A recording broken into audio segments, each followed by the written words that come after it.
Video number 3 on the dependent-codependent relationship. So now we're going to talk about the dependent.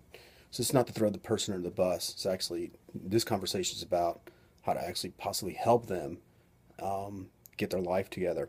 So take someone of a strong person and also an empathic person. If you don't have the strength, what they'll do is they'll guilt shame you. If you cared about me, da da da da da, why don't you love me? Or they'll guilt you into doing things because they want their source, and the source is you or someone else to feed their need. So it all started back in childhood, and let's talk about that. So something happened, and you can use this strategy for any problem you have. So we live our lives out of our beliefs. Our beliefs then create thoughts. Thoughts then create feelings and emotions, and then that creates actions. And then that's your life. And it runs on autopilot after that. It's all subconscious behavior, just like driving your car. Once you learn how to drive it, buddy, it's in there. That's the way you're going to drive the car, with a little bit of nuances here and there. But it's pretty much you're going to drive your car the same way. You'll have the same life. So it goes like this. Okay? So an event happens, and all human beings go, what does that mean? What does that mean to me?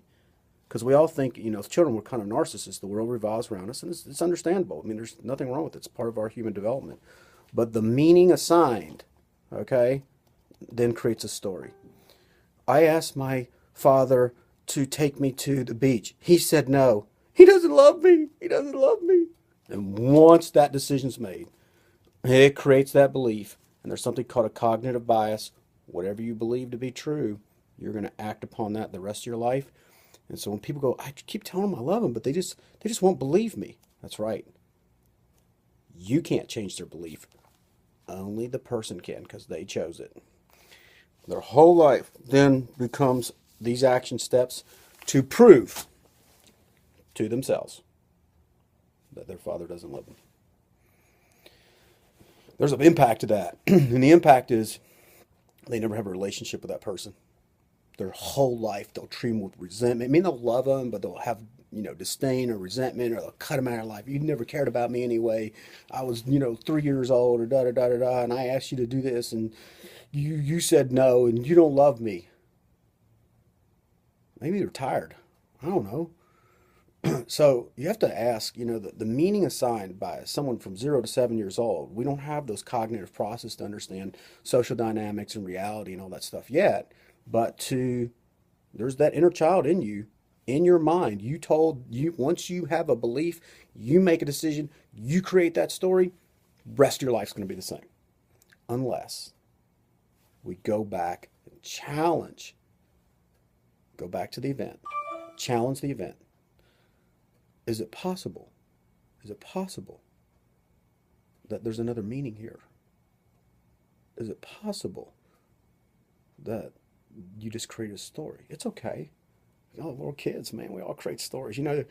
What are you doing? Oh, I'm going to be Superman. I'm flying through the air. Da, da, da. We're storytellers. All human beings are storytellers. But if that story isn't serving your life and it's destroying your life, you better go back and take a look at that story. Is the belief that I have about this event, in the meaning I assign to it, is it constructing a healthy, wonderful life for me, or is it creating distance between people? Am I connecting with people? Am I connected with myself? Do I feel whole and complete, or do I feel fragmented inside? Only you, the human being, free will to choose, make up the story, or challenge the story, deconstruct the story. If the story goes away, poof, what opens up is your whole life. What opens up is the possibility of creating a new relationship. The story and the meaning assigned stands in the way of living the life that you want. It's Dr. Wood. Hope you have a great day. Talk about being a storyteller. And for all the people out there who are suffering needlessly, go back and look at your childhood, look at some of the events, look at the meaning and story that you created. And once you create that story, it creates a belief. And after that, your whole life is going to be actions to prove that you're right, even if it's killing you, man.